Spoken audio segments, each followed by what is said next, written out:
What it do, peeps? It's the Beat Chef. We'll watch the damn tape. Next, we're going to get into the fallout after the FS1 lawsuit allegations. Marcellus Wiley and Jason Whitlock have spoke.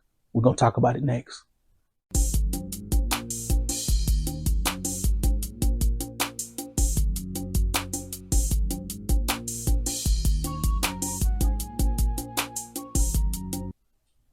Now, in two separate podcasts, Jason Whitlock basically explained what he had already knew about Joy, that Joy was kind of loose around the office and was trying to sleep her way to gain favor. Jason Whitlock basically said, he kept it a thou wow. He basically said this. And I don't say this to be hypercritical of Joy Taylor. I don't have harsh opinions of Joy Taylor. She's not someone that I didn't get along with. I basically, for the most part, just kept my distance from Joy Taylor. And I kept my distance, not because I didn't like her, it's just because I knew myself. I know myself. I know what I'm capable of. And that big rack of hers that she showed off constantly, it's just, and that peanut butter skin with that big rack, like, Jay, keep your distance. That's going to get you into trouble. Now, I respect Jason Whitlock a lot for this take, because a man in a workplace with a bunch of women, and women are trying to seek power and gain positions, will use a man at their disposal. And it is vice versa. But in the case of Joy Taylor was going to Me Too her boss if things went south. She had the Me Too card in her back pocket. Nobody really wants to talk about that because we live in a world where simps will defend bad woman's behavior and then admonish the man. But, I give Jason Whitlock a lot of credit for keeping it a buck and saying, hey, man, I seen those big cans and that peanut butter skin that he said, and he resisted temptation.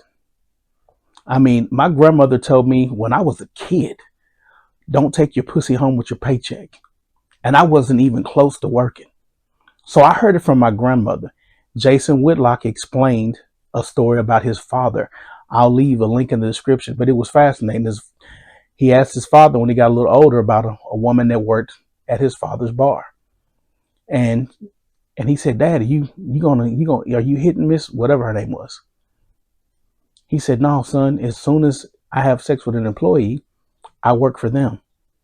And that's basically the same thing that played out with Joy Taylor, allegedly. Joy Taylor thought she had power because she was having sex with the head of Fox's content division. So Whitlock goes in to explain this. The same day, Marcellus Wiley's doing his podcast, and I'll leave a link in the description to that. And Marcellus Wiley and Jason Whitlock had the #1 show on Fox, even though Undisputed was there. Best ratings, going up, highly successful. Whitlock leaves because of a lowball contract negotiation. Jason's gone. So they replace him with Acho. Marcellus and Acho are still doing the show, hitting it off. And Marcellus is saying, hey, now that he's looking back and he's reading through the allegations and he's putting the timeline together. Okay, my friends told me, that you were kind of like a snake. You weren't really trustworthy. I knew you were having sexual relations with Joy Taylor. I knew that. But I didn't know that he was having sex, or she was having sex with Charlie Dixon. That's the piece that Marcellus Wiley didn't know. And he went through his podcast and he's going on the next day. Him and Jason Whitlock do a podcast together. And I'll leave a link in the description of that. And they're comparing notes and they're chopping it up. And by now, it's been 2 days. Marcellus Wiley's had a lot to think about. And lawyers are contacting Marcellus Wiley and saying, "Hey, look, dude, you got railroaded in this too, and you got a case." So, folks, I wouldn't be surprised in the least bit if Marcellus Wiley files a suit against Fox. And even if Miss Faraji's suit gets settled behind the doors, behind the scenes, Marcellus Wiley's is going to be coming right up behind it. And at some point, somebody's going to get called. And this is just my hunch. I feel that a certain female that Miss Faraji mentioned in the lawsuit but said anonymous is going to step forward. And she's going to come forward. And when another woman steps forward in this case, it'll be a wrap. It's bigger than Skip Bayless. It's actually bigger than Joy Taylor. These network executives were going buck wild at that place, and they were treating it like a frat house. And Joy Taylor was the beneficiary of a lot of it. So if Marcellus Wiley can prove that, hey, Sam Acho and Joy Taylor conspired way before his show was even, him and Jason Whitlock were gone, they conspired to take over that show. And then they negotiated in bad faith with him, with his contract and his moves at Fox. Oh, he's got a big suit. He's got a big suit. But I'm going to leave links to all their videos because their videos are too long to chop up and put into this. I'd rather you go see it for yourself. You remember in school when somebody would hit you and you say, "I'm going to get my lick back"? Think about it. Did Shannon Sharp ever get his lick back on Skip when he said, "Put your glasses back on"? Yeah, he left the show, but he never got his lick back.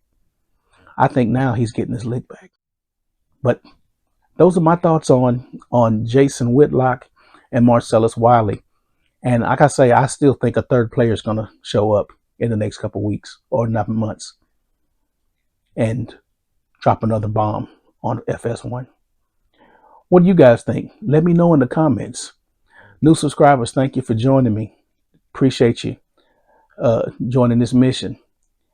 Old subscribers, thank you for rocking with me. Thank you for continuing to push me to make content. You guys motivate me to get up every day and post videos. So I appreciate you guys. Until next time, peace.